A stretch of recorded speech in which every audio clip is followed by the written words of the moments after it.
एक बार एक सम्राट के पुराने वजीर की मृत्यु हो गई। वजीर बहुत बुद्धिमान था, लेकिन उसकी अचानक मृत्यु हो गई, इसलिए अब नए मंत्री की तलाश शुरू की गई। साम्राज्य बहुत बड़ा था, इसलिए उसे संभालने के लिए एक बुद्धिमान और दूरदर्शी वजीर की जरूरत थी। पूरे राज्य में सबसे बुद्धिमान और चतुर व्यक्ति की तलाश शुरू हो गई है। इसके लिए राज्य भर में कई तरह की परीक्षाएं आयोजित की गईं। पूरे राज्य से विचारशील और बुद्धिमान व्यक्तियों को चुना गया और फिर उनकी और भी कठिन परीक्षाएं ली गईं और अंत में केवल 3 चुने हुए व्यक्तियों को राजधानी लाया गया ताकि सम्राट उनकी अंतिम परीक्षा ले सके। उन तीनों को एक कमरे में रखा गया और इसकी घोषणा स्वयं सम्राट ने की थी कि कल उनकी अंतिम परीक्षा ली जाएगी और जो इसमें उत्तीर्ण होगा उसे राज्य का वजीर घोषित कर दिया जाएगा। परंतु आश्चर्य की बात थी कि शाम होते होते यह बात सारी राजधानी में फैल गई। सम्राट कल कौन सी परीक्षा लेने वाला है, सारे शहर में इसी बात की चर्चा होने लगी। सम्राट एक बहुत ही अजीब परीक्षा लेना चाहता था। कल सुबह उन तीनों को महल के एक बड़े कमरे में बंद कर दिया जाएगा और एक बड़ा ताला लगा दिया जाएगा। उस कमरे का दरवाजा, वह ताला उस राज्य के कारीगरों, गणितज्ञों और इंजीनियरों द्वारा बनाया गया था। उस ताले पर कोई चाबी नहीं थी, केवल कानून पर गणित के कुछ अंक लिखे हुए थे और उन अंकों में कोई पहेली छिपी हुई थी। जो उस पहेली को हल कर लेगा वही उस ताले को खोल पाएगा। धीरे धीरे यह बात उन तीनों तक पहुंच गई कि कल उन तीनों को एक कमरे में बंद कर दिया जाएगा और वहां ताला लगा दिया जाएगा। इसकी कोई चाबी नहीं है, बस उस ताले पर गणित के कुछ नंबर खुदे हुए हैं जिसमें एक पहेली छिपी हुई है। उन तीनों में से जो भी उन नंबरों का उपयोग करके पहेली को हल करेगा और सबसे पहले दरवाजा खोलेगा और कमरे से बाहर आ जाओ, उसे वजीर बना दिया जाएगा।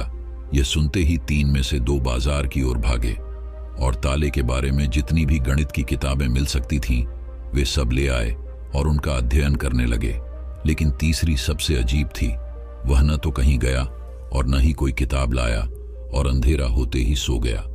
बाकी दोनों ने सोचा कि शायद डर के मारे उन्होंने परीक्षा न देने का निर्णय लिया, या हो सकता है उन्हें विश्वास ही न हो कि जो खबर सामने आई है वह सच है। लेकिन फिर भी उन्होंने कोई मौका छोड़ना ठीक नहीं समझा, क्योंकि यह जीवन में एक बार मिलने वाला मौका था। वे पूरी रात जागकर किताबें पढ़ते रहे, ताला विज्ञान से संबंधित जो भी साहित्य था। जब सुबह हुई तो तीसरा व्यक्ति उठा और उन तीनों को सम्राट के सामने पेश किया गया। वहां उन्हें पता चला कि यह अफवाह सच थी। उन तीनों को एक बड़े कमरे के अंदर बंद कर दिया गया था जिसके बाहर ताला लगा हुआ था। कुछ गणितीय अंकों के साथ अंकित आप तीनों में से जो भी इन अंकों में छुपी पहेली को सुलझा लेगा वह दरवाजा खोल सकेगा, और जो दरवाजा खोलकर पहले मेरे पास आएगा मैं उसे अपना वजीर बना लूंगा। मैं बाहर आप तीनों का इंतजार करूंगा। इतना कहकर बादशाह चला गया। वे दोनों व्यक्ति जिन्होंने पूरी रात पढ़ाई की थी कुछ किताबें लाए थे।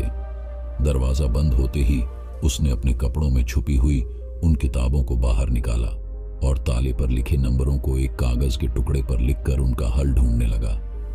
लेकिन तीसरे व्यक्ति ने कुछ नहीं किया। उसने अपनी आंखें बंद कर लीं और कमरे के कोने में चुपचाप बैठ गया। उसे बैठा देखकर वे दोनों हंस पड़े और ताना मारते हुए बोले, क्या तुमने हार मान ली? कुछ करो तो कुछ होगा। उन्हें लगा कि उसने हार मान ली है। वह डरा हुआ है और कुछ भी प्रयास नहीं करना चाहता।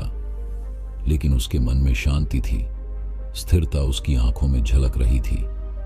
वह परेशान नहीं लग रहा था, वह बैठा हुआ था। तभी अचानक उसे कुछ सूझा।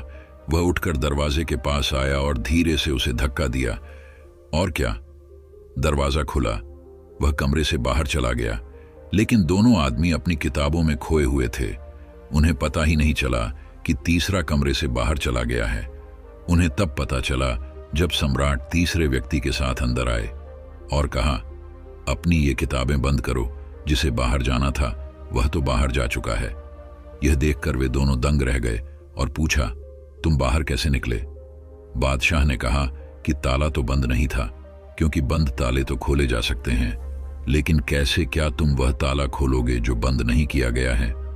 यह आदमी आप में से सबसे बुद्धिमान है, क्योंकि इसने बुद्धिमान होने का पहला परिचय दिया है। ताले पर लिखे नंबरों को हल करने से पहले यह पता लगाने की कोशिश करता है कि ताला बंद है या नहीं। एक आदमी वास्तव में होशियार है जो किसी भी समस्या को हल करने से पहले यह जांचता है कि जो वह हल करने जा रहा है वह वास्तव में समस्या है या नहीं। तो यह आदमी हमारे राज्य का सबसे चतुर व्यक्ति है।